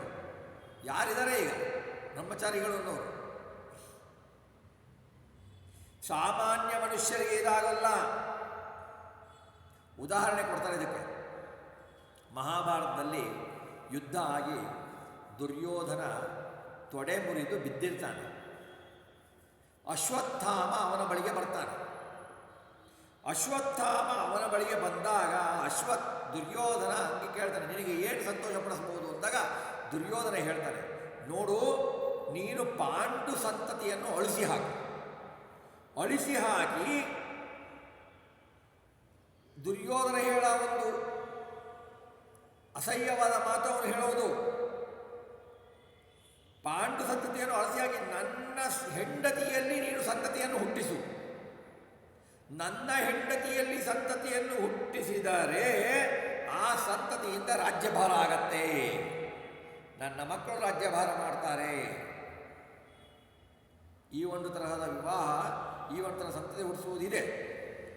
ಹೀಗೆ ಹೇಳ್ತಾನೆ ಅಂತ ಹೇಳಿಬಿಟ್ಟು ಅಲ್ಲಿ ಧೂಳಿರುತ್ತಲ್ಲ, ಧೂಳಿನಿಂದ ಅಶ್ವತ್ಥಾಮನಿಗೆ ಅಭಿಷೇಕ ಮಾಡ್ತಾನೆ. ಅಭಿಷೇಕ ಮಾಡ್ತಾರೆ. ಅಶ್ವತ್ಥಾಮ ಹೂ ಅನ್ನಲ್ಲ, ಹಾ ಅನ್ನಲ್ಲ. ಮೌನಂ ಸಮ್ಮತಿ ಲಕ್ಷಣ. ಏನಾಯಿತು? ಅಶ್ವತ್ಥಾಮ ಅದನ್ನು ಒಪ್ಪದ. ಆದ್ದರಿಂದ ಅಶ್ವತ್ಥಾಮನ ಬ್ರಹ್ಮಚರ್ಯನೇ ಹಾಳಾಗೋಯಿತು. ಅವನು ಅದುವರೆಗೆ ಮಾಡಿದ್ದ ಬ್ರಹ್ಮಚರ್ಯ ಹಾಳಾಗಿ ಹೋಯಿತು. ಹಾಳಾಗಿ ಹೋದಾಗೇನೆ ಅವನು ಬ್ರಹ್ಮಾಸ್ತ್ರವನ್ನು ಬಿಡ್ತಾನಲ್ವಾ, ಬ್ರಹ್ಮಾಸ್ತ್ರವನ್ನು ಬಿಟ್ಟಾಗ ಅದನ್ನು ವಾಪಸ್ಸು ತೆಗೆದುಕೊಳ್ಳಬೇಕು ಅಂತ ಹೇಳಿದಾಗ ಅವನಿಗೆ ಆಗಲಿಲ್ಲ. ಯಾಕೆಂದರೆ ಅವನಲ್ಲಿ ಬ್ರಹ್ಮಚರ್ಯ ಇರಲಿಲ್ಲ. ದುರ್ಯೋಧನ ತನ್ನ ಹೆಂಡತಿಯಲ್ಲಿ ಸಂತತಿ ಹುಟ್ಟಿಸು ಅಂತಂದಾಗ ಇವನು ಇಲ್ಲ ಅಂತ ಹೇಳಲಿಲ್ಲ, ಒಪ್ಪದ. ಹಾಗಾಗಿ ಅವನ ಬ್ರಹ್ಮಚರ್ಯ ಇರಲಿಲ್ಲ. ಬ್ರಹ್ಮಚರ್ಯ ಇಲ್ಲ ಅಂದಾಗ ಬ್ರಹ್ಮಾಸ್ತ್ರವರಿಗೆ ಬಿಟ್ಟ ಬ್ರಹ್ಮಾಸ್ತ್ರವನ್ನು ತೆಗೆಯಲು ವಾಪಸ್ ತೆಗೆದುಕೊಳ್ಳಲು ಬರೋದಿಲ್ಲ. ಹಾಗಾಗಿ ನೋಡಿ, ಅಂತಹ ಅಶ್ವತ್ಥಾಮ ದೇವರಿಗೆ ಈ ಬ್ರಹ್ಮಚರ್ಯ ಕೆಟ್ಟೋಯ್ತು. ನಮ್ಮನ ರುದ್ರನ ಅವತಾರ ಅವರು, ಅಶ್ವತ್ಥಾಮ ದೇವರು ಸಾಮಾನ್ಯರಲ್ಲ. ಅಶ್ವತ್ಥಾಮ ರುದ್ರದೇವರ ಅವತಾರ. ಅವರಿಗೆ ಹೀಗೆ ಅಂತ ಮೇಲೆ ನಮ್ಮಂಥ ಹುಲು ಮಾನವರಿಗೆ ಏನು? ನಾನು ಈಗೇನು ಬ್ರಹ್ಮಚಾರಿ ಅಂತಂದ್ರೆ ಏನಪ್ಪ ಅಂದರೆ ಮದುವೆ ಆಗಿಲ್ಲ ಬ್ರಹ್ಮಚಾರಿ, ಮದುವೆಯಾಗಿಲ್ಲ ಹೆಣ್ಣು ಸಿಕ್ಕಿಲ್ಲ. ಹೆಣ್ಣಾದರೆ ಸಾಯೋ ತನಕ ಕುಮಾರಿನೇ, ಗಂಡು ಸಿಕ್ಕಿಲ್ಲ. ಹೀಗೆ ಪರಿಸ್ಥಿತಿ. ಮನುಷ್ಯರು ಒಬ್ಬರನ್ನು ಮರ್ಮಕ್ಕೆ ಹೊಡೆದಂತಾಗಿ ಬಹಳ ಸಿಟ್ಟಾಗಿ ಮಾತಾಡಿದರೆ ಹೇಳ್ಕೊಳ್ತಾರೆ, ನಾವೇನು ಮಾತಾಡ್ತೀವ್ರಿ? ಮಾತುಳಾಂತಕ, ಮಾವನನ್ನು ಕೊಂದ ಭಗವಂತ ನೀನು, ಮಾವನನ್ನು ಕೊಂದ ಕೃಷ್ಣ ನೀನು ಅಂತ ದಾಸರು ಅಂತಾರೆ. ಹೇ ಮಾತುಳಾಂತಕ ಅಂತಾರೆ ನಿಂದಾಸ್ತುತಿಯಲ್ಲಿ ದಾಸರು. ಹೇ ಗೋಪಿ ಚೋರ, ಹೇ ನವನೀತ ಚೋರ ಅಂತಾರೆ. ಅನಾದಿ ಬ್ರಹ್ಮಚಾರಿ ಚ ಕೃಷ್ಣಾನ್ ವ್ಯಸನ ಕರ್ಷತು. 16,108 ಸ್ತ್ರೀಯರನ್ನು ಮದುವೆಯಾಗಿದ್ದರೂ ಶ್ರೀಕೃಷ್ಣ ಪರಮಾತ್ಮ ಅಪ್ಪಟ ಬ್ರಹ್ಮಚಾರಿ. ಅಲ್ಲರಿ ಹೇಗೆ ಹೇಳ್ತೀರಿ ಹೀಗ ಅಂದರೆ, ಯಾವ ಮದುವೆಯಾದ ಸ್ತ್ರೀಯರಲ್ಲೂ ಅವನಿಗೆ ಆಸಕ್ತಿ ಇರಲಿಲ್ಲ. ಅವರಾಗೆ ಕೇಳ್ಕೊಂಡ್ಬಿಟ್ರು, ಕೃಷ್ಣ ನಾನಾಗೆ ಮದುವೆ ಆಗ್ತೇನೆ ಅಂತಂದು ಹೋಗಿಲ್ಲ. ಅವರಾಗೆ ಕೇಳ್ಕೊಂಡ್ಬಂದರು. ಆಮೇಲೆ ಅವರಲ್ಲಿ ತನ್ನ ಲಕ್ಷ್ಮಿ, ತನ್ನ ಹೆಂಡತಿ ಪತ್ನಿಯ ಲಕ್ಷ್ಮಿಯ ಸನ್ನಿಧಾನ ಇದ್ದರೆ ಮಾತ್ರ ಹೋಗ್ತಾ ಇದ್ದ ಭಗವಂತ. ಇಲ್ಲ ಅಂದರೆ ಇಲ್ಲ. ಲಕ್ಷ್ಮಿಗೆ ಕೂಡ ಅವಳಿಗೆ ಆನಂದ ಕೊಡುವುದಕ್ಕೋಸ್ಕರ ಅವಳಲ್ಲಿ ಸ್ತ್ರೀ ರೂಪ ತೆಗೆದುಕೊಂಡು ಬಿಟ್ಟು ಭಗವಂತ ತನ್ನ ಸ್ತ್ರೀ ರೂಪದ ಜೊತೆಗೆ ತಾನು ರಮಣ ಮಾಡ್ತಾ ಇದ್ದ. ಅದಕ್ಕೆ ಭಗವಂತನಿಗೆ ಸ್ವರಮಣ ಅಂತ ಕರೀತಾರೆ. ಭಗವಂತನೇ ಅಪ್ಪಟ ಸುಂದರರೇ. ಸಮುದ್ರ ಮಥನ ಕಾಲದಲ್ಲಿ ಹೇಳ್ತಾರಲ್ವಾ, ಲಕ್ಷ್ಮೀದೇವಿ ನೋಡ್ತಾಳೆ ಭಗವಂತನನ್ನ. ವಾದಿರಾಜರು ತಮ್ಮ ಲಕ್ಷ್ಮೀ ಶೋಭಾಣದಲ್ಲಿ ವರ್ಣನೆ ಮಾಡ್ತಾರೆ. ಇವನಿಗೆ ಯಾಕೆ ನಾನು ಎಂಥ ಸುಂದರ ಇದ್ದಾನೆ, ಇವನ ಸೌಂದರ್ಯಕ್ಕೆ ಮಾರು ಹೋದವರು ಯಾರೂ ಇಲ್ಲ. ರುದ್ರನೇ ಇಲ್ಲ, ರುದ್ರನೂ ಇಲ್ಲ. ರುದ್ರನ ಪಾಡೇನು, ಲಕ್ಷ್ಮೀದೇವಿಯೇ ಅವನ ಮೋಹಕ್ಕೆ ಒಳಗಾಗ್ತಾಳೆ. ಹೀಗಿರಬೇಕಾದ್ರೆ ಅವನು ಈ 16,108 ಜನರ ಜೊತೆಗೆ, ಗೋಪಿಯರ ಜೊತೆಗೆ, ಸ್ತ್ರೀಯರ ಜೊತೆಗೆ ಕ್ರೀಡೆ ಆಡದ ಜಾರ ಅವನು ಅಂತ ಹೇಳಿದರೆ ಆ ಜಾರತನಕ್ಕೆ ಎಲ್ಲಿದೆ ರೀ?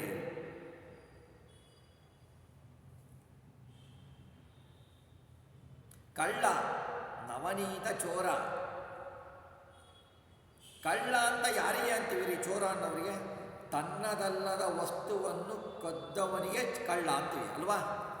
ನಮ್ಮ ಮನೆಯಲ್ಲಿ ನಾವೇ ಒಂದು ವಸ್ತು ಎತ್ಕೊಂಡ್ರೆ ನಮಗೆ ಯಾರು ಕಳ್ಳ ಅನ್ನಲ್ಲ ಅಂತಾರ? ಇಲ್ಲ. ಇನ್ನೊಬ್ಬರ ಮನೆಯಲ್ಲಿ ಹೋಗಿ ಇನ್ನಲ್ಲಿ ಹೋಗಿ ವಸ್ತು ತಗೊಂಡ್ರೆ, ನಂದಲ್ಲದ ವಸ್ತುಗಳು ತಗೊಂಡ್ರೆ ನನಗೆ ಚೋರ ಅಂತಾರೆ. ಎಲ್ಲ ವಸ್ತುಗಳು ಭಗವಂತನದ್ದೇ ರೀ, ನಮ್ದೇನು ಇಲ್ಲ. ಭಗವಂತ ತನ್ನ ವಸ್ತುವನ್ನು ತಾನು ತೆಗೆದುಕೊಂಡರೆ ಚೋರ ಅಂತ ಹೆಂಗೆ ಅನ್ಲಿಕ್ಕಾಗತ್ತ ರೀ? ಆ ಬೆಣ್ಣೆಯಲ್ಲಿದ್ದಾನೆ ಭಗವಂತ, ಆ ಬೆಣ್ಣೆ ಕಡದ ಬಳಿಯಲ್ಲಿದ್ದಾನೆ ಭಗವಂತ. ತಾನು ಇರುವ ಬೆಣ್ಣೆಯನ್ನು, ತಾನು ಇಟ್ಟ ಬೆಣ್ಣೆ, ತನ್ನ ಬೆಣ್ಣೆಯನ್ನೇ ತಾನು ತೆಗೆದುಕೊಂಡ ಭಗವಂತ.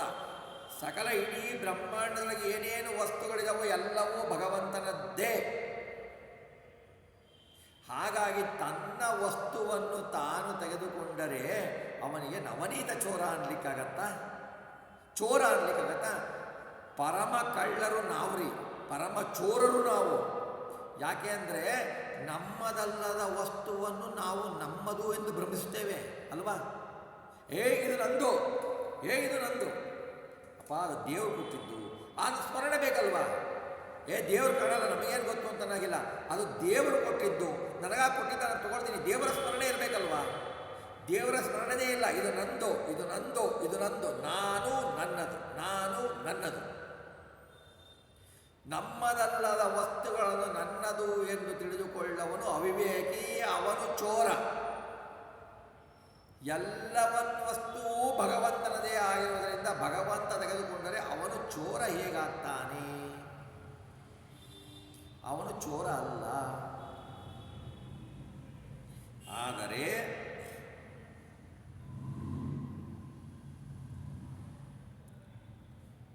ನಮ್ಮಂಥವರು ನಾವು ತಪ್ಪು ಮಾಡಿರ್ತೀವ್ರಿ. ನೀವು ಕಳ್ಳನಿಗೆ ಹೋಗ್ಬಿಟ್ಟು ಯಾಕೆ ಕದ್ದಿ, ನಾ ಕದ್ದಿಲ್ಲ ಅಂತಾನೆ ಬೈತಾನೆ. ನಮಗೇನೇ ಬೈತಾನಲ್ವಾ ಕಳ್ಳ? ನಾನೇನು ಮಾಡಿದ್ದೀನಿ, ನಾನು ತಗೊಂಡಿಲ್ಲ. ಏನೋ ತಪ್ಪು ಮಾಡಿದ್ರೆ ನಾನು ತಪ್ಪು ಮಾಡಿಲ್ಲ ಹೇಳಿದವರಿಗೆ ಬೈತಾನೆ. ಆದರೆ ಭಗವಂತ ಅವನಿಗೆ ಮಾತಳ ಅಂತಕ, ನವನೀತ ಚೋರ ಅಂತಂದರೆ ಹೋಗಿ ತನ್ನ ನಿವಾಸ ಸ್ಥಾನದಲ್ಲಿ ಇಟ್ಕೊಳ್ತಾನ್ರಿ ಭಗವಂತ.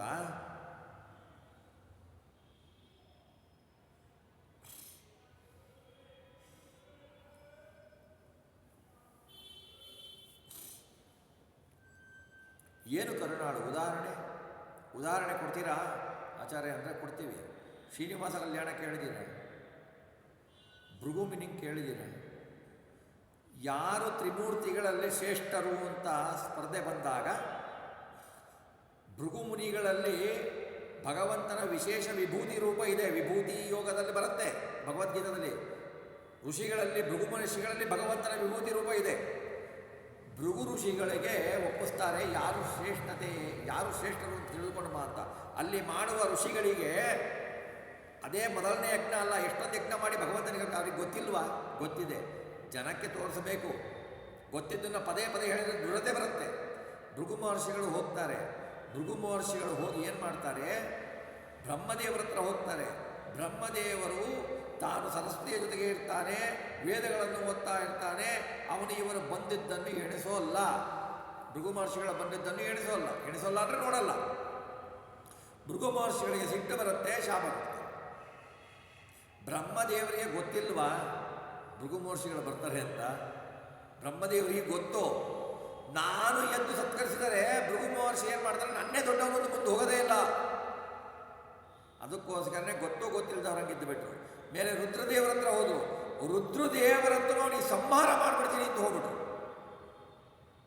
ಅವರಿಗೂ ಶಾಪ ಕೊಟ್ಟರು. ಆಮೇಲೆ ರುದ್ರದೇವರಿಗೂ ಗೊತ್ತು. ವೈಕುಂಠಕ್ಕೆ ಹೋದರೆ ಅವನು ಲಕ್ಷ್ಮಿಗೆ ಹೇಳ್ತಾರೆ ಶ್ರೀನಿವಾಸ ದೇವರು, ನೋಡು ಈಗ ನನ್ನ ಭಕ್ತ ಒಬ್ಬನು ಬರ್ತಾನೆ, ನಿನ್ನ ಜೊತೆಗೆ ನಾನು ಮಾತಾಡ್ತಾ ಇರ್ತೀನಿ, ನಾನು ಅವನು ನೀನು ಕೇರ್ ಮಾಡಬೇಡ. ಅವನು ನನ್ನ ಎದೆಗೆ ಒದಿತಾನೆ, ನೀನು ಕೊಲ್ಲಾಪುರಕ್ಕೆ ಹೋಗು.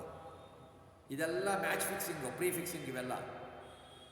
ಏಕೆಂದರೆ ಅವಳು ಕೊಲ್ಲಾಪುರಕ್ಕೆ ಹೋಗಿ ನೆಲೆಸಿದ್ದು ಇವರು ಒದ್ರು ಅಂತಲ್ಲ. ಆ್ಯಕ್ಚುಲು ಅಲ್ಲಿರುವ ರಾಕ್ಷಸರನ್ನು ಸಂಹಾರ ಮಾಡಲಿಕ್ಕೆ ಅವಳು ಕೇಳಿದ್ದು ಮುಂಚೆ.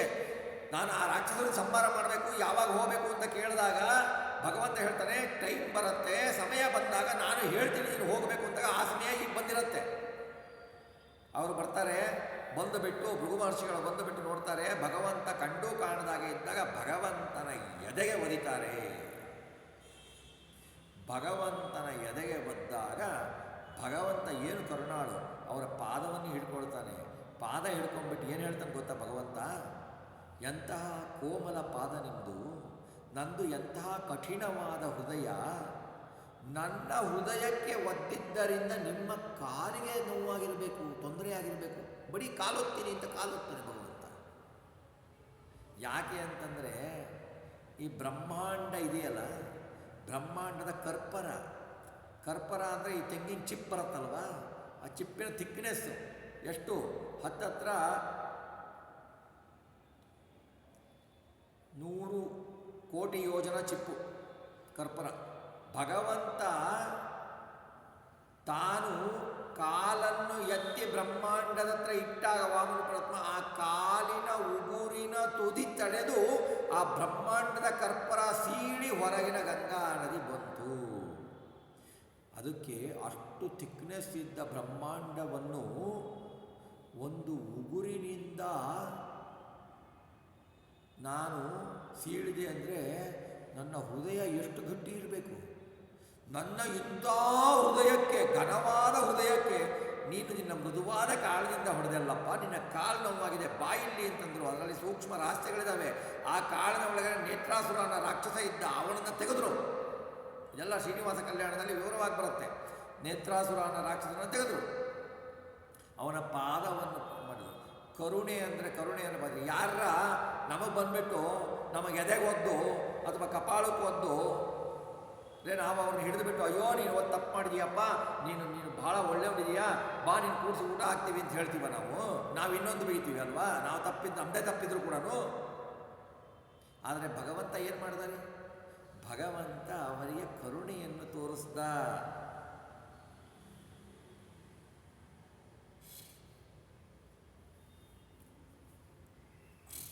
ಇದು ಅವನು.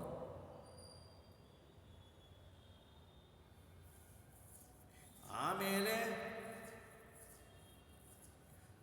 ಶಿಶುಪಾಲ ಎಷ್ಟು ಬೈದ ಭಗವಂತನಿಗೆ. 101 ತಪ್ಪುಗಳನ್ನು ಮಾಡಿದ.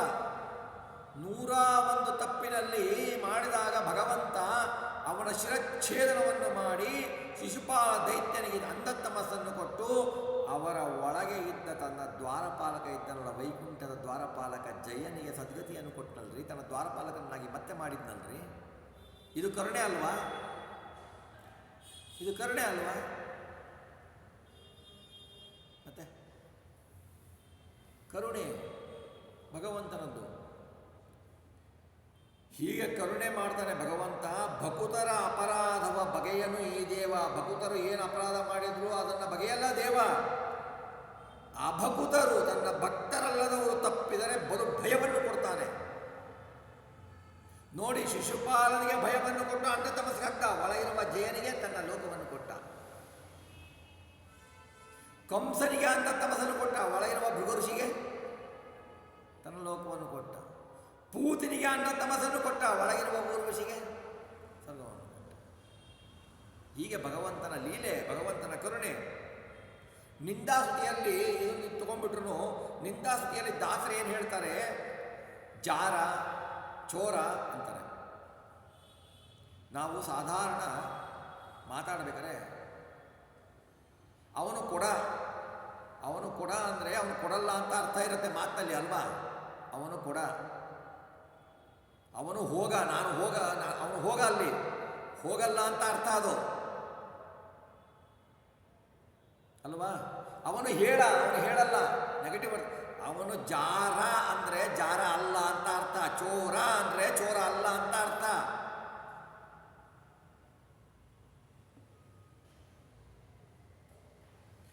ಅಂತ ದಾಸವರೇಣ್ಯರು ಹೇಳ್ತಾರೆ, ಜಾರತ್ವ ಚೋರತ್ವಗಳನ್ನು ಜೀವರಿಂದ ಅವರವರ ಯೋಗ್ಯತೆ ಅನುಸಾರವಾಗಿ ಮಾಡಿಸ್ತಾನೆ. ಆದ್ದರಿಂದ ಭಗವಂತನಿಗೆ ಜಾರ, ಚೋರ ಅಂತ ಹೆಸರು ಬರುತ್ತೆ. ಭಗವಂತನಿಗೆ ದುಃಖಿ ಅಂತ ಹೆಸರಿದೆ. ಭಗವಂತ ದುಃಖ ಪಡುವುದರಿಂದ ಅಲ್ಲ, ದುಃಖ ಎಂಬ ಗುಣಕ್ಕೆ ಒಡೆಯನಾಗಿ ಜೀವಿಗಳಿಗೆ ಅವರವರ ಯೋಗ್ಯತೆ ಅನುಸಾರವಾಗಿ ದುಃಖವನ್ನು ಪಡಿಸ್ತಾನಲ್ಲ, ಅದಕ್ಕೆ ಭಗವಂತ ದುಃಖಿ. ಹೀಗೆ ಭಗವಂತನಿಗಿದೆ. ಹೀಗೆ ಭಗವಂತನ ಬಗ್ಗೆ ನಿಂದಾಸ್ತುತಿಯನ್ನು ಯಾರು ಮಾಡ್ತಾರೋ ಅಂತಹ ಪರಮಭಕ್ತರು ಭಗವಂತನಿಗೆ ನಿಂದಾಸ್ತುತಿಯಲ್ಲೂ ಅವರು ಸ್ತುತಿಯನ್ನೇ ಮಾಡ್ತಾರೆ. ಭಗವಂತನಿಗೆ ಅವರು ಬೈದರು ಅಂದರೆ ನಮ್ಮಂಥವರು ಬೈದಾಗಲ್ಲ ಭಗವಂತನಿಗೆ. ಹಾಗೆ ನಾವು ಭಗವಂತನಿಗೆ ಎಂದೂ ಕೂಡ ನೀನು ಜಾರ, ನೀನು ಚೋರ, ನೀನು ಕಳ್ಳ, ನೀನು ಸ್ತ್ರೀಲಂಪಟ ಅಂತ ಹೇಳಬಾರದು. ಯಾರಾದರೂ ಹೇಳಿದರೆ ಅದು ಬಹಳ ದೊಡ್ಡ ಅನರ್ಥ ಆಗತ್ತೆ. ಹೇಳಬಾರ್ದು ನಾವು ತಿಳಿದವರು. ಹಾಗೆ ನಾವು ಮಾಡಬೇಕು ಅಂತ ಹೇಳ್ತಾರೆ. ಇಂಥವ್ರ ಭಕ್ತನಿಂತ ಮಹಾಮಹಿಮ ಅಂತ ಹೇಳ್ತಾರೆ. ಭೂತಳದಿ ಜನರುಗಳು ಮರ್ಮಕ್ಕೆ ಮಾತುಗಳಾಡಿದರೆ ಸಹಿಸದೆ ಘಾಟಿಸುವರತಿ ಕೋಪದಿಂದಲಿ ಎಚ್ಚರಿಪತೆರದಿ ಮಾತಳಾಂತಕ ಜಾರ ಹೇನವನೀತ ಚೋರನೇನಲು ತನ್ನ ನಿಕೇತನವದೊಳಿಟ್ಟವರ ಸಂತೈಸುವನು ಕರುಣಾಳು. ಮುಂದೆ ಹೇಳ್ತಾರೆ, ಹರಿಕಥಾಮೃತ ಸಾರ ಇದು ಸಂತರು ಸದಾ ಚಿತ್ತೈಸುವುದು ನಿಷ್ಠುರುಗಳಿಗೆ ಪಿಶುನರಿಗೆ ಅಯೋಗ್ಯರಿಗೆ ಇದನ್ನು ಕೇಳದಲೇ ನಿರುತ ಸದ್ಭಕ್ತಿಯಲ್ಲಿ ಭಗವಚ್ಚರಿತೆಗಳ ಕೊಂಡಾಡಿ ಹಿಗ್ಗುವ ಪರಮ ಭಗವದ್ದಾಸರಿಗೆ ಹೇಳುವುದು ಈ ರಹಸ್ಯ. ಇದು ಹರಿಕಥಾಮೃತ ಸಾರ. ಇದು ಸಂತರು ಸದಾ ಚಿಂತನೆ ಮಾಡಬೇಕು.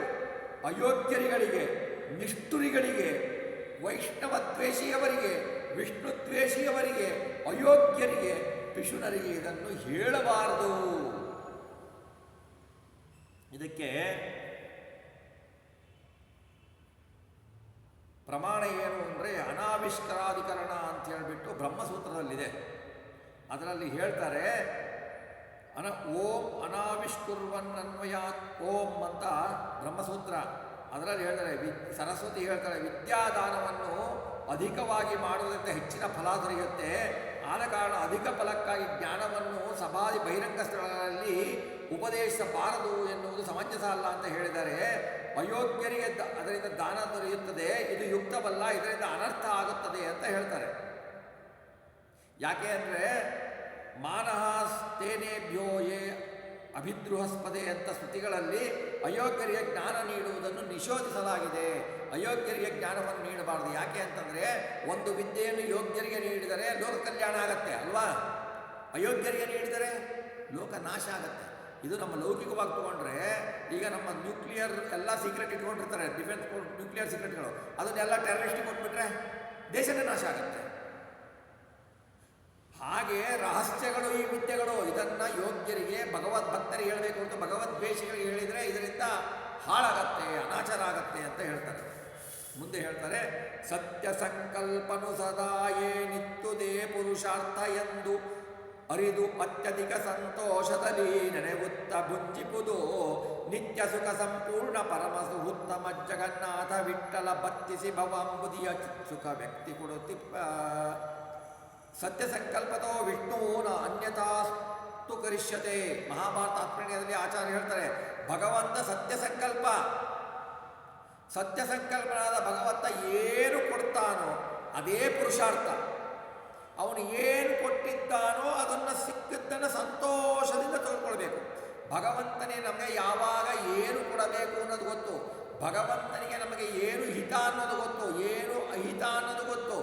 ಏನು ನಮ್ಮ ಕರ್ಮಕ್ಕನುಸಾರವಾಗಿ ಭಗವಂತ ಕೊಡ್ತಾನೋ, ದುಃಖ ಆಗಲಿ ಸಂತೋಷ ಆಗಲಿ, ಅದನ್ನು ಸಂತೋಷದಿಂದ ಸ್ವೀಕರಿಸಬೇಕು ಭಗವಂತನಿಂದ. ಭಗವಂತನ ನೆನೆಯುತ್ತಾ ಅದನ್ನು ಸ್ವೀಕಾರ ಮಾಡಿ. ಸುಖ ಬಂದರೆ ಹಿಗ್ಗುವುದು, ದುಃಖ ಬಂದರೆ ಭಗವಂತನಿಗೆ ಬೈಯೋದಿಲ್ಲ. ನಮ್ಮ ಯೋಗ್ಯತೆಗೆ ಅನುಗುಣವಾಗಿ, ನಮ್ಮ ಕರ್ಮಕ್ಕೆ ಅನುಗುಣವಾಗಿ ಭಗವಂತ ಕೊಟ್ಟಿದ್ದಾನೆ. ಸಂತೋಷಪಡಿ, ಸಂತೋಷಪಟ್ಟು ಭಗವಂತನ ನೆನೆಯಬೇಕು. ನಿತ್ಯ ಸುಖ ಸಂಪೂರ್ಣ, ನಿತ್ಯವಾಗಿ ಸುಖ ಅವನ ಹತ್ರ, ಸಂಪೂರ್ಣ ಸುಖ. ಎಲ್ಲರಿಗಿಂತ ಪರಮ ಸುಹುತ್ತಮ, ಎಲ್ಲರಿಗಿಂತಲೂ ಉತ್ತಮನಾದವನವನು ಭಗವಂತ. ಅಂತಹ ಜಗನ್ನಾಥ ವಿಠ್ಠಲ ಏನು ಮಾಡ್ತಾನೆ, ಈ ತರಹ ಚಿಂತನೆಯನ್ನು ಮಾಡಿ ಅವನ ನಾಮಸ್ಮರಣೆಯನ್ನು ಮಾಡಿದರೆ ಬತ್ತಿಸಿ ಭವಾಂಬುದಿಯ, ನಮ್ಮ ಸಂಸಾರವೆಂಬ ಸಾಗರವನ್ನು ಬತ್ತಿಸಿ ತನ್ನ ಹತ್ತಿರ ಚಿತ್ಸುಖವನ್ನು ವ್ಯಕ್ತಿ ಕೊಡುತ್ತಿಪ್ಪ. ಚಿತ್ಸುಖವನ್ನು ವ್ಯಕ್ತ ಮಾಡಿ ಅವರವರ ಯೋಗ್ಯತೆಯ ಅನುಸಾರವಾಗಿ ಅವರಿಗೆ ನಿತ್ಯಾನಂದವನ್ನು, ಸ್ವರೂಪ ಜ್ಞಾನವನ್ನು ಕೊಟ್ಟು ಅವರನ್ನು ಉದ್ಧಾರ ಮಾಡ್ತಾನೆ ಭಗವಂತ ಮೋಕ್ಷದಲ್ಲಿ ಎಂಬೊಂದಿಗೆ ಶ್ರೀ ಜಗನ್ನಾಥದಾಸರು ನಾಮಸ್ಮರಣೆಯಲ್ಲಿ ಬರೇ ಭಗವಂತನ ನಾಮಸ್ಮರಣೆ ಮಾಡುವುದೊಂದೇ ಅಲ್ಲ, ಭಗವಂತನ ರೂಪಗಳು ಎಲ್ಲೆಲ್ಲಿ ಇವೆ, ಯಾವ ತರಹ ಭಗವಂತನಿಗೆ ನೈವೇದ್ಯ ಅರ್ಪಿಸಬೇಕು, ಯಾವ ರಸಗಳನ್ನು ಭಗವಂತ ಸೇವೆ ಮಾಡ್ತಾನೆ, ಯಾವ ತರಹ ನಾವು ನಿಷ್ಕಾಮಕರ ಎಲ್ಲವನ್ನೂ ನಾಮಸ್ಮರಣ ಸುದ್ದಿಯಲ್ಲಿ ತುಂಬಿ ಸರಳವಾಗಿ ವೇದಶಾಸ್ತ್ರಕ್ಕೆ ಅನುಸಾರವಾಗಿ ಅದ್ಭುತವಾಗಿ ನಮ್ಮ ಮನಕ್ಕೆ ತಲುಪುವಂತೆ ಅವರು ತಿಳಿದಿದ್ದಾರೆ. ಇದನ್ನು, ಈ ಚಿಂತನೆಯನ್ನು, ಈ ನಾಮಸ್ಮರಣೆಯ ಈ ಸಂಧಿಯೊಂದಿಗೆ ಈ ಪ್ರವಚನ ಮಾಲಿಕೆಯನ್ನು ಜಗನ್ನಾಥದಾಸ ಅಂತರ್ಗತ ಭಾರತೀಯ ಉತ್ಪನ್ನ ಲಕ್ಷ್ಮೀನಾರಾಯಣನಿಗೆ ಅರ್ಪಿಸೋಣ. ಇದರಲ್ಲಿ ಈ ಪ್ರವಚನ ಮಾಲಿಕೆಯಲ್ಲಿ ಈ ನಾಮಸ್ಮರಣ ಸಂಧಿಯಲ್ಲಿ ಏನಾದರೂ ಒಂದೆರಡು ಶಾಸ್ತ್ರೋಕ್ತ ಮಾತುಗಳು ಬಂದಿದ್ದರೆ ಅದು ನನ್ನ ಗುರುಗಳ ಅಂತರ್ಗತ ಭಾರತೀಯ ಉತ್ಪನ್ನ ಅಂತರ್ಗತ ಲಕ್ಷ್ಮೀನಾರಾಯಣನಿಗೆ ಅರ್ಪಿಸ್ತಾ ಇದ್ದೇನೆ. ಇದರಲ್ಲಿ ಏನಾದರೂ ತಪ್ಪುಗಳು ಇದ್ದೇ ಇರ್ತವೆ. ತಪ್ಪುಗಳು ಇದ್ದರೆ ಅದನ್ನು ಸ್ವಯಂಕೃತ ಅಪರಾಧ. ಅದು ಮಾಡಿದ್ದನ್ನು ನನಗೆಲ್ಲವೂ ಒಳ್ಳೆಯದಿದ್ದರೆ, ಅದನ್ನು ಏನಾದರೂ ಶಾಸ್ತ್ರಬದ್ಧವಾಗಿ ಮಾತುಗಳು ಬಂದಿದ್ದರೆ ಅದು ನಮ್ಮ ಗುರುಗಳ ಅನುಗ್ರಹ ಅಂತ ಹೇಳಿಬಿಟ್ಟು ಇವತ್ತಿನ ಈ ಚಿಂತನೆಯನ್ನು ಶ್ರೀಕೃಷ್ಣಾರ್ಪಣಮಸ್ತು. ಕಾಯೇನ ವಾಚಾ ಮನಸೇಂದ್ರಿಯರ್ವಾ ಬುದ್ಧಾತ್ಮನಾಮ ಅನುಸೂತ್ರಭಾವಾತ್ ಕರೋತಿ ಯದ್ದ ಸಕಲಂ ಪರಸ್ಮೈ ನಾರಾಯಣಾಯ ಸಮರ್ಪಯೇತತ್.